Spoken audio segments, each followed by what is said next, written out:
Bueno, vamos a comenzar las diferentes clases, digamos, relacionadas con la imposición provincial y municipal, pero antes de ello nos vemos en la necesidad, digamos, de hacer una introducción referida a todo el sistema tributario y cómo a partir de ese análisis desembocamos en los impuestos provinciales. Para hacer así, lo primero que tenemos que tratar es lo que nos dice la Carta Magna, es decir, la Constitución Nacional. ¿Qué hace la Constitución Nacional en materia tributaria? En materia tributaria, la Constitución Nacional define tres aspectos. Primero, el sustancial es el que dota de poder de imperio al Estado para establecer impuestos. En segundo lugar, se encarga de distribuir ese poder de imperio entre nación y provincia y a su vez también limita el ejercicio de esa potestad a través de los derechos, a través de los diferentes derechos, principios y garantías que consagra la Constitución en favor de los ciudadanos. Con esto estoy queriendo decir que el poder del Estado de imponer impuestos debe hacerse siempre dentro de, o sin exceder o sin ir en contra de estos principios que derivan de la Constitución Nacional. Cuando hablamos de los principios de la Constitución Nacional, uno de los principios fundamentales en materia tributaria es el principio de la legalidad. El principio de legalidad deriva en la Constitución Nacional fundamentalmente a través de los artículos 4, 17, 52, 75 y 99. Y en el ordenamiento provincial también tenemos diferentes artículos. Por ejemplo, el artículo 110 de la Constitución Nacional, que dice, de la Constitución Provincial, que dice que el Poder Legislativo es quien debe establecer los impuestos que forman el Tesoro Provincial. Por otro lado, tenemos otro artículo, el 76, que dice que los proyectos en materia impositiva deben ser iniciados siempre a través de la Cámara de Diputados. Es decir, la Cámara de Diputados es la Cámara iniciadora de todo proyecto en materia de impuestos provinciales. Y por último también tenemos otro artículo, el 152, que prohíbe al Poder Ejecutivo establecer impuestos. Esto llevado al ordenamiento nacional está receptado, como decía, entre los diferentes artículos que citaba anteriormente. Es decir, el artículo 4 dice que el Tesoro Nacional, entre otros, se va a conformar por los derechos de importación y de exportación, y también por los impuestos y contribuciones que establezca el Congreso. A su vez, el artículo 17 del Congreso Nacional dice que de la Constitución Nacional dice que el Estado, el artículo 17 de la Constitución Nacional establece que solo el Congreso de la Nación es el que está facultado para imponer las contribuciones a las que alude el artículo 4. Con esto está diciendo que el Congreso tiene facultad exclusiva y excluyente en materia tributaria, y lo que se ve a su vez reforzado por otros artículos, como decía el artículo 52, por ejemplo, que parecido al ordenamiento, de la misma forma que la Constitución Provincial, establece que la Cámara de Diputados es la Cámara iniciadora en materia de tributaria, es decir, todo proyecto tributario tiene que ser tratado inicialmente por la Cámara de Diputados, y después también tenemos el artículo 99 de la Constitución que prohíbe al Poder Ejecutivo ejercer facultades legislativas y fundamental, y no admiten ni siquiera que lo haga por razones de necesidad y urgencia. Es decir, esta prohibición no solo radica en materia tributaria, sino también en materia penal y otros aspectos, régimen de los partidos políticos, etc. Bueno, esto es en cuanto al principio de legalidad. Otro principio también importante, después vamos a volver sobre este tema cuando analicemos el Código Tributario Municipal. Otro aspecto también, otro principio importante en materia tributaria es el principio de igualdad, consagrado en el artículo 16 de la Constitución, y también lo tenemos receptado en nuestra Constitución Provincial a través del artículo 7. La Constitución Nacional dice a través de esta norma que consagra la igualdad ante la ley, y en materia impositiva, refiriéndose especialmente a este tema, dice que la igualdad es la base de los impuestos y las contribuciones. Sin embargo, muchas veces en la práctica, en el afán de recaudar, se sancionan leyes que van en contra de estos principios constitucionales. Y quiero citar un caso, quiero citar el caso del impuesto a los sellos en Catamarca. ¿Qué pasó en este caso? El impuesto de sello, entre otras cosas, recae, por ejemplo, en la venta de automóviles. Entonces, en el año 2014, al sancionarse la ley impositiva de ese año, conjuntamente con algunas modificaciones que se le introducen al Código Tributario, se dispuso que la venta de automóviles 0 kilómetros estaban grabadas a la tasa del 2%.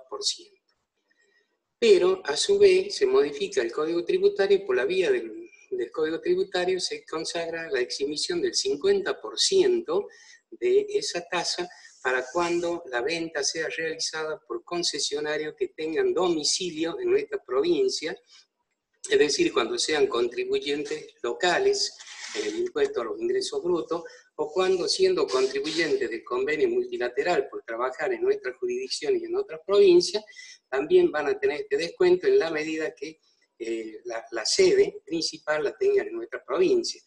Contrario censo, estamos diciendo entonces que si tenemos, por ejemplo, una sucursal en Catamarca de una empresa radicada en Tucumán, es decir, Tucumán tiene la sede principal, está dentro del convenio multilateral, esta empresa en Catamarca, por las ventas que efectúa el establecimiento acá en nuestra provincia, va a tener que tributar la tasa del 2%.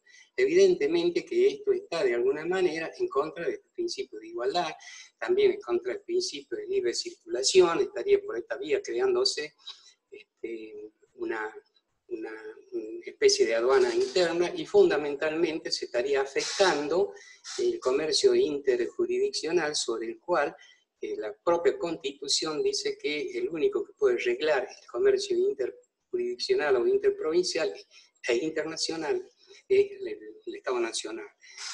Fíjense que esta discriminación que se hizo en el año 2014, en el año 2017 se la acentúa aún más.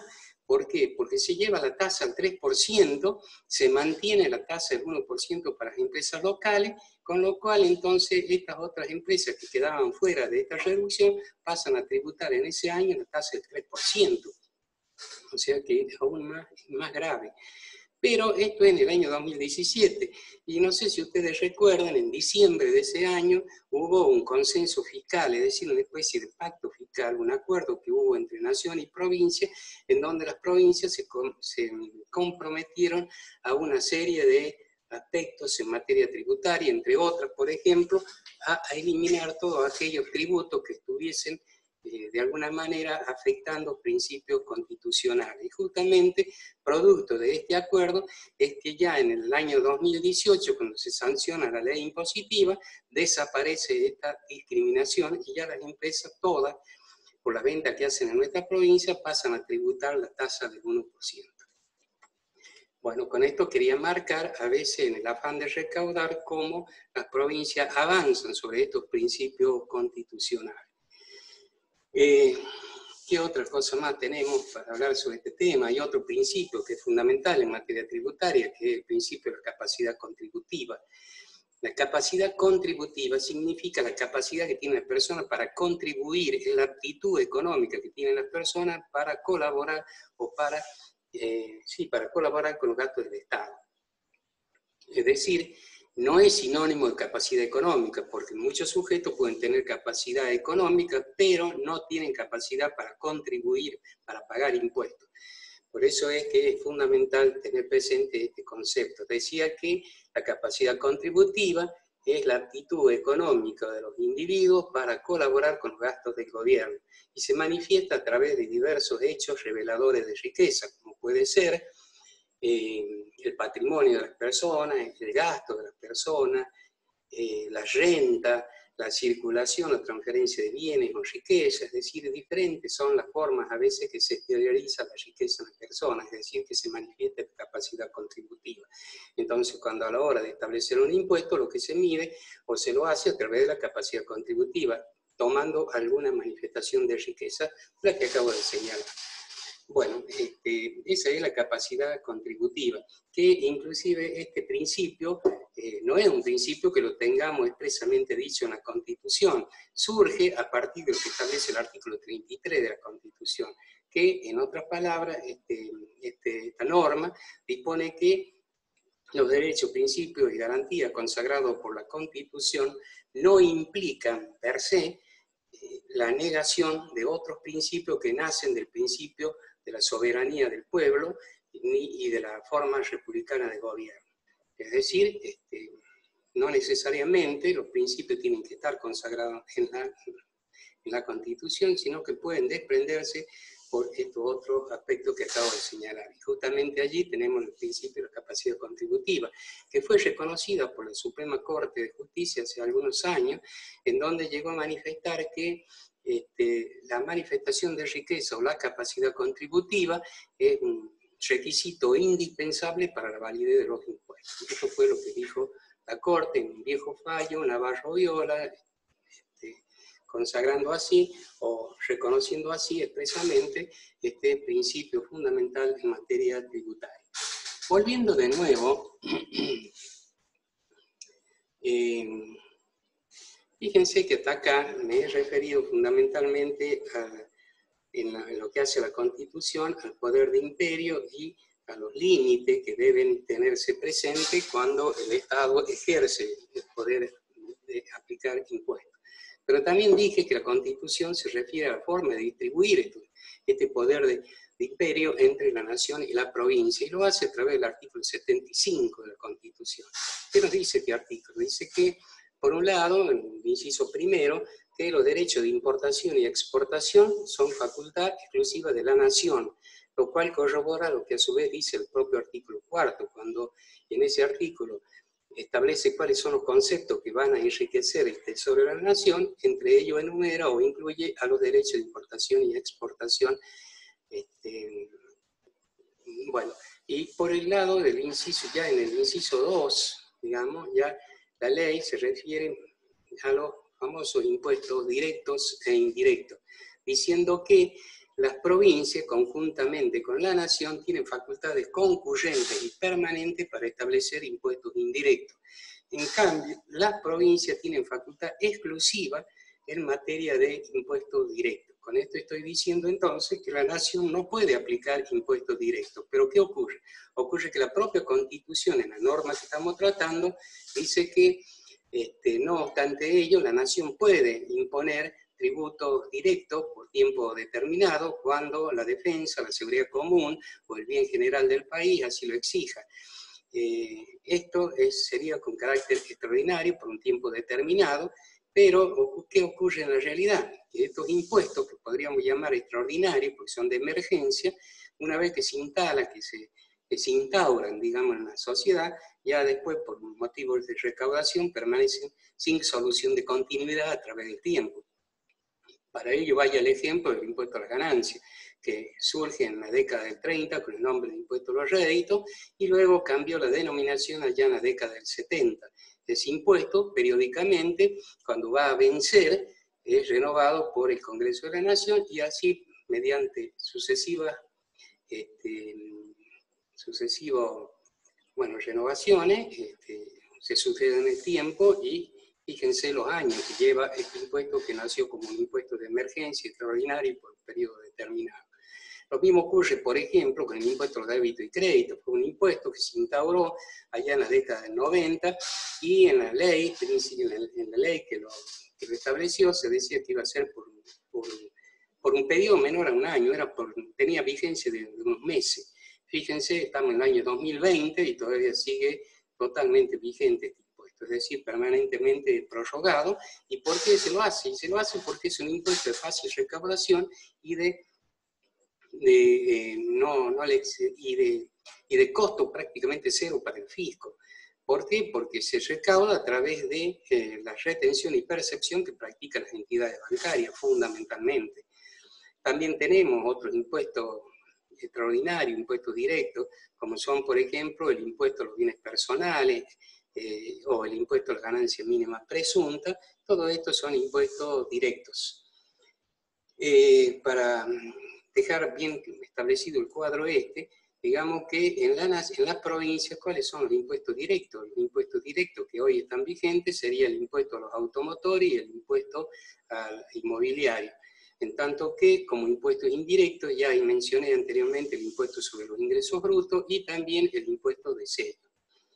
En el ordenamiento nacional, impuestos indirectos son, por ejemplo, los impuestos internos y el impuesto al valor agregado. Fíjense que todo lo que vengo hablando hasta acá denota la importancia de saber cuándo estamos frente a un impuesto directo y cuándo estamos frente a un impuesto indirecto. Digamos que la importancia hoy es simplemente desde el punto de vista jurídico. ¿Por qué? Por lo que dice la Constitución. Y bueno, ¿cómo se definen? Y bueno, ustedes ya saben que los impuestos indirectos son aquellos susceptibles de traslación, digamos, donde el sujeto de derecho, el contribuyente, puede trasladar ese impuesto de modo tal que termina percutiendo sobre un sujeto que ya no lo puede hacer, que no lo puede trasladar y que se denomina consumidor final. En otras palabras, digamos que en este caso de los impuestos indirectos hay, por un lado, un contribuyente de derecho, que es el contribuyente nominado por la ley, el obligado a pagar el impuesto, y por otro lado está el contribuyente de facto o contribuyente de hecho, que es quien en definitiva soporta la carga económica del impuesto, ya que no puede trasladarlo hacia otros sujetos. Esta definición, a su vez, fue de alguna manera, digamos, modificándose, y en la actualidad también se dice que son impuestos, por ejemplo, directos, aquellos que recaen sobre una capacidad contributiva directa e inmediata. En cambio, son impuestos indirectos, aquellos que recaen sobre una capacidad indirecta, inmediata o presunta. Este sería, por ejemplo, el caso del impuesto sobre los ingresos brutos. En cambio, un impuesto directo es el impuesto a las ganancias. Por ejemplo, tenemos el balance de la empresa, tenemos la ganancia, está el impuesto y está la manifestación de capacidad contributiva.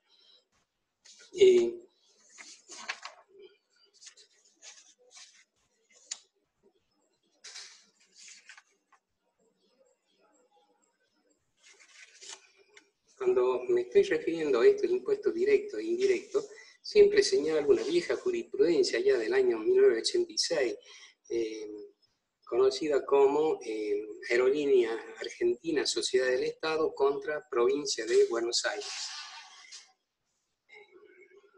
del año 1986.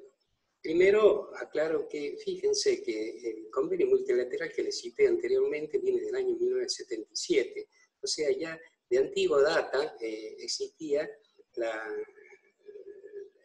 digamos, la intención de los fiscos provinciales de gravar con el impuesto sobre los ingresos brutos las actividades interjurisdiccionales. Entonces, acá ya, desde entonces, ya estaba previsto en este convenio multilateral cómo se iban a distribuir esa base imponible.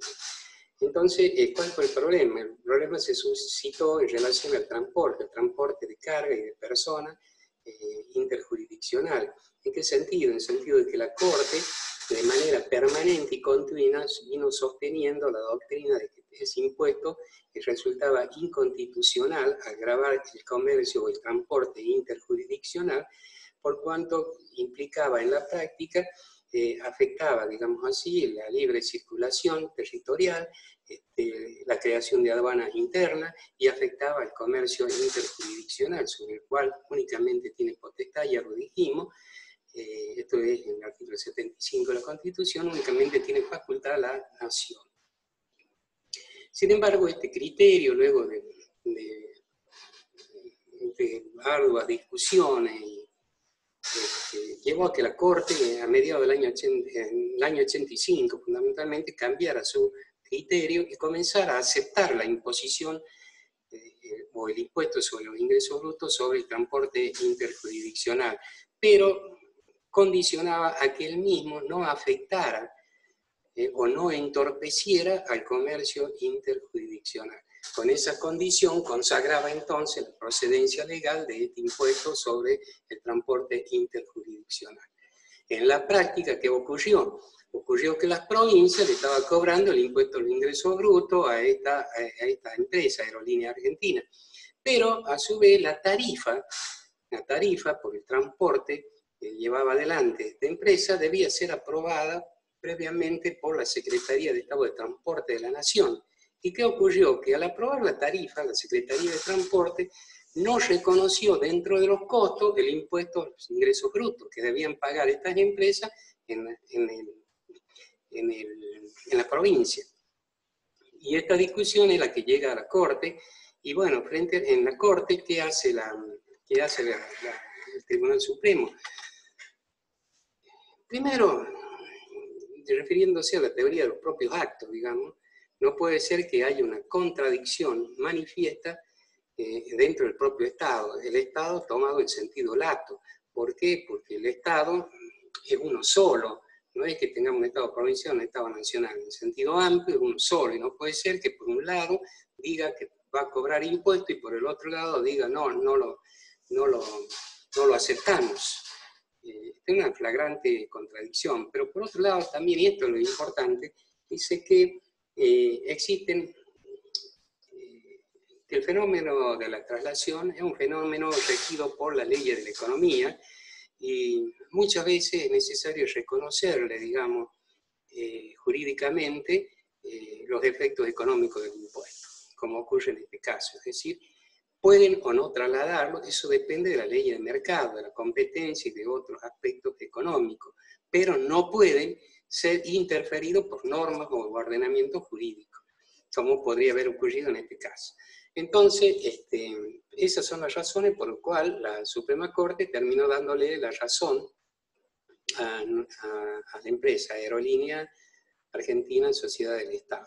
De todas maneras, este fallo es importante y creo yo que cobra actualidad frente a la manera, a ciertos aspectos en que se legisla actualmente, en el año 2020, en materia tributaria en cuanto al ingreso bruto, como vamos a ver después.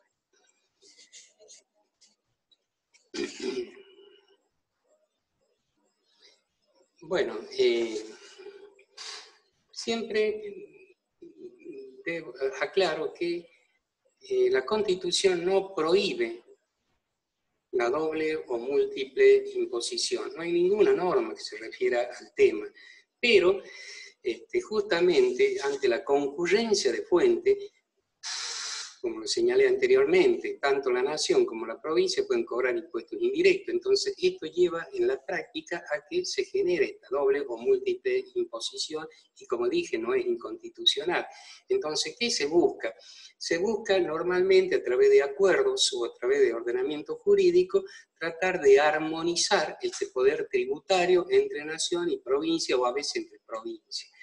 Entonces, la ley de coparticipación, fíjense que en este aspecto, la ley 23.545, además de distribuir, digamos, lo recaudado por la nación entre nación y provincia, también genera normas de la índole que estoy citando. A título de ejemplo, establece que con el afán de unificar, digamos, el criterio entre todas las provincias, estableció que el impuesto sobre los ingresos brutos va a ser de periodo fiscal anual. Y esto, por ejemplo, nos trae un problema. ¿Por qué? Porque en la práctica el impuesto, si bien legalmente es anual, de hecho es un impuesto mensual. ¿Por qué? Porque está concebido sobre la base del pago de anticipos mensuales coincidentes con ese calendario y se liquidan de la misma forma que la ley ha previsto para la liquidación del impuesto. Esto lleva a que al cabo de los 12 meses no sea necesario presentar una declaración jurada determinativa del impuesto porque la suma de los anticipos coincide exactamente con lo que sería el impuesto anual. Es decir, por eso digo que en realidad esto es una de las cosas que la doctrina brega para que cuando se modifique el régimen de coparticipación, ojalá se modifique este criterio y se establezca que el impuesto en realidad es mensual. También trae a través del artículo 9 importantes disposiciones, pero fundamentalmente en lo siguiente, dice que las provincias se comprometen a no establecer impuestos análogos a lo que recauda la nación, a lo que recauda y distribuye la nación a través de este régimen de coparticipación. Por ejemplo, tuvimos un caso acá, viene la pregunta, ¿qué se entiende por impuestos análogos? Vamos a tomar un ejemplo y después vamos a ver una jurisprudencia para presentar mejor el tema.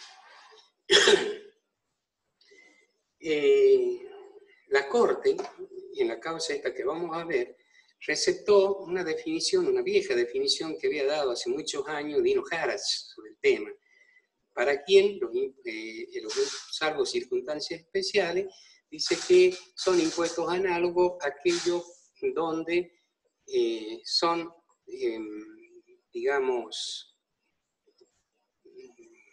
son coincidentes, sustancialmente coincidente el hecho imponible de uno y otro tributo.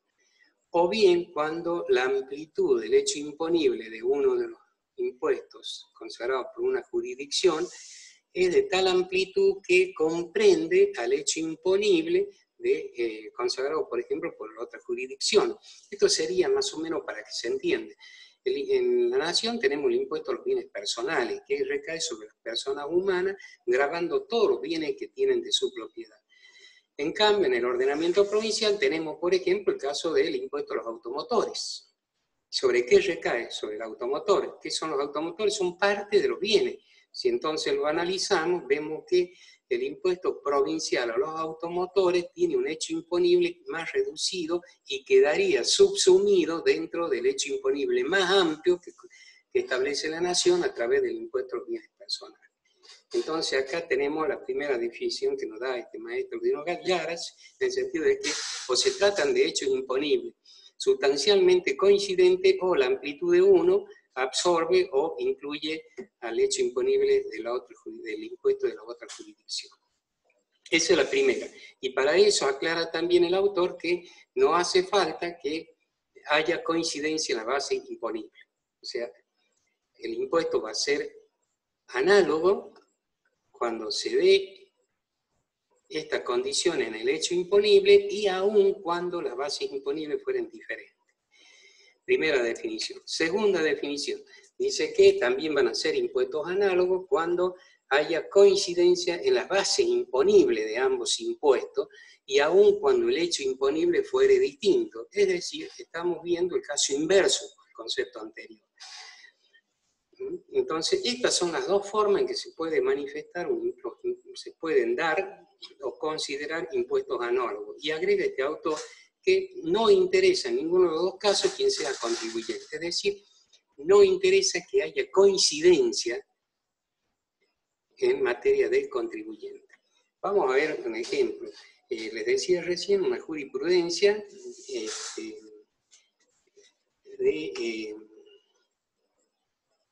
yo estoy Pan American Energy contra la provincia de Chubut. Esta es una causa de junio del año 2012. ¿Qué ocurrió en este caso? La provincia de Chubut, por problemas, digamos, para poder abastecer de energía a los sectores más carenciados, creó un fondo a través de una ley en la cual estableció un impuesto de 50 centavos por cada megawatt consumido por los grandes usuarios de energía. O sea que teníamos un contribuyente que eran los grandes usuarios, teníamos la materia imponible que era la energía consumida y teníamos una base, la determinación del impuesto, digamos que se generaba aplicando 50 centavos por cada megawatt consumido. Ante estas características tratadas por la Corte llega a la conclusión de que este impuesto era análogo al impuesto al valor agregado que el Estado Nacional cobra a través de la ley, a través de este impuesto. ¿Por qué dijo esto? Porque en la venta de cosas muebles, que es uno de los objetos del IVA, están incluidas la venta de energía.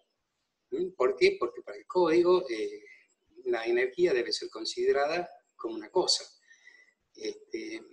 Entonces, ¿qué ocurre? Que la materia imponible, en este caso, venta de energía, está incluida dentro del gravamen, de este gravamen nacional. Y también lo tenemos en el caso del gravamen provincial. Energía vendida y consumida por estos grandes usuarios. Entonces, hay coincidencia de materia imponible, es decir, del hecho imponible. Reparen ustedes que no es coincidente la base imponible. Y esto decía Haras, no hace falta. Lo que hace falta es la coincidencia en la definición del hecho imponible, cosa que se da en este caso cuando se trata de la venta o consumo de energía. Por esa razón, la Corte terminó diciendo, señores, estamos frente a un impuesto análogo y por lo tanto es inconstitucional, ya que no se ajusta a lo establecido o a lo comprometido por las provincias ante la nación a través de esta ley de coparticipación.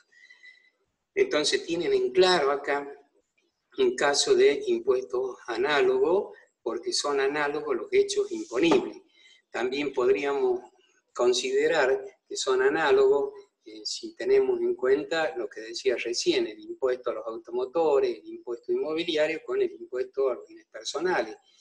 Acá los hechos imponibles también son similares, aunque uno más amplio que el otro. Y después tenemos, en materia de bases imponibles, podríamos comparar el impuesto sobre los ingresos brutos con el impuesto al valor agregado. ¿Por qué? Porque la base imponible en la venta de cosas muebles viene dada por el ingreso generado por la venta. Y lo mismo que en el impuesto sobre los ingresos brutos, que si bien grava, el hecho imponible recae sobre toda actividad actividad a título oneroso que se desarrolla en el ámbito de la provincia, y la base imponible viene dada también por los ingresos. Es decir, acá hay coincidencia de bases imponibles, no de hecho imponible. En consecuencia, también estaríamos frente a impuestos análogos. Y ustedes podrían preguntarse, pero ¿cómo? No estamos diciendo que está prohibido. Y sí, está prohibido como regla general, pero el propio artículo 9, a modo de excepción, los autoriza a las provincias a seguir cobrando estos impuestos análogos, como son el IVA, y lo menciona expresamente, el IVA, el impuesto sobre los ingresos brutos, impuesto a los automotores, impuesto inmobiliario, etc. Otra cuestión también importante en esta norma es de que las tasas de servicio deben retribuir servicios, las tasas deben retribuir servicios efectivamente prestados. Bueno, esta es la importancia entonces en este tema de la armonización fiscal que nos da esta ley de coparticipación. De la misma manera, y ya lo mencioné anteriormente, se da con el tema del convenio multilateral. Es decir, el convenio multilateral que recae sobre aquellas actividades interjurisdiccionales, es decir, cuando las empresas o la persona desarrollan una actividad económica en más de una provincia. ¿Qué se hace con este convenio multilateral? Es distribuir la base imponible. Todas las provincias han convenido a través de este convenio cómo distribuir la base imponible del impuesto a los ingresos brutos para aquellas actividades que se desarrollan en más de una jurisdicción. Este tema va a ser desarrollado más con casos prácticos por los contadores Marcelo Delgado y por la contadora Elisa Garay en clases futuras. Pero dejo aclarado, o recuerden ustedes, que en cuanto a la forma de liquidar estos impuestos, esta base imponible en manera interjurisdiccional, primero hay que tener en cuenta que existe un régimen general, es decir, que como regla general hay un solo régimen, y después casos especiales, de liquidación especial. Hay muchos casos especiales, por ejemplo, para el caso de las obras, para el caso de la construcción, para el caso del transporte, de carga, para el caso de los profesionales cuando actúan en más de una jurisdicción, etc. Y también hay un artículo 35 que fíjense que extiende su ámbito de aplicación hacia los municipios. ¿En qué sentido? En que también lo trae al ámbito o a la forma de liquidar y de distribuir la base imponible en el caso de aquellos sujetos del convenio, que sean del convenio multilateral y que desarrollen en alguna de las jurisdicciones una actividad interdepartamental. Para ser claro, supongamos que tenemos cualquier Juan, desarrolla actividad en Catamarca y en La Rioja, pero a su vez por lo tanto está es sujeto del convenio multilateral. Pero a su vez en Catamarca desarrolla actividad económica tanto, por ejemplo, en la municipalidad en Capital, en Valle Viejo y en el departamento Fray Marco Estivo. Entonces, para ese caso sería aplicable este artículo 35 que, como les decía recién, vamos a analizarlo en clases posteriores. Bueno, y por último, dentro de esta temática que estamos desarrollando, no nos podemos olvidar también de los pactos fiscales que desde la década del 90 se han tornado recurrentes, digamos. siempre donde las provincias, la nación y fundamentalmente las provincias van asumiendo ciertos compromisos y siempre dirigido a atenuar el impacto tributario, tratando de limitar la aplicación del impuesto sobre los ingresos brutos, del impuesto de sello. Y bueno, en esta temática el último pacto, digamos, o acuerdo fue el celebrado en diciembre del año 2017, que ya se lo mencioné anteriormente. Pero el gobierno actual, bien asumido, esto es en diciembre del 2019, suspendió, por pedido también de las provincias, suspendió la aplicación de este acuerdo hasta diciembre de este año. ¿Para qué lo hicieron? Para que las provincias pudieran de esa manera desligarse de su compromiso y poder aumentar la tasa de los diferentes impuestos. Bueno, así son las cosas hasta el día de hoy. No sé qué irá a ocurrir en diciembre o antes de diciembre, si se sigue manteniendo la suspensión o no. Y luego, por último, ya me refiero también a lo siguiente. Decíamos que a través del artículo 75 de la Constitución Nacional establece la forma de distribuir el poder tributario entre la nación y las provincias, pero esto no significa que deja de lado el municipio. ¿Por qué? Porque el municipio tiene poder tributario a partir del reconocimiento de la autonomía formal que le reconoce la propia Constitución, delegando a la provincia la facultad para arreglar el contenido y alcance de tal autonomía. Y justamente, tanto en el orden institucional, político, administrativo y económico y financiero. Es decir, para que haya autonomía tienen que tener indudablemente reconocer la capacidad tributaria, es decir, la capacidad de imponer tributos para sostener justamente esta autonomía. Por eso decimos que, de alguna manera, en las Cortes, a través de estos artículos que les cité, no sé si los cité o no, pero son los artículos 5 y 123 de la Constitución Nacional, que está reconociendo por vía de la autonomía a los municipios el poder de imperio.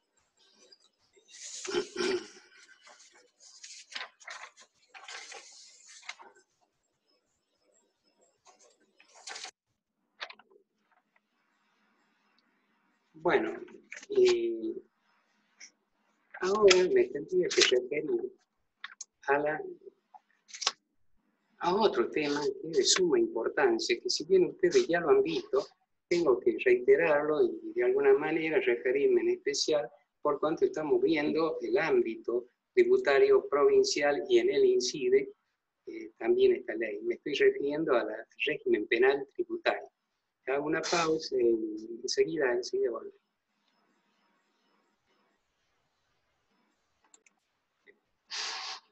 Bueno, para no cansarlo, este tema de la ley penal tributaria lo vamos a ver en un videito que sigue a continuación.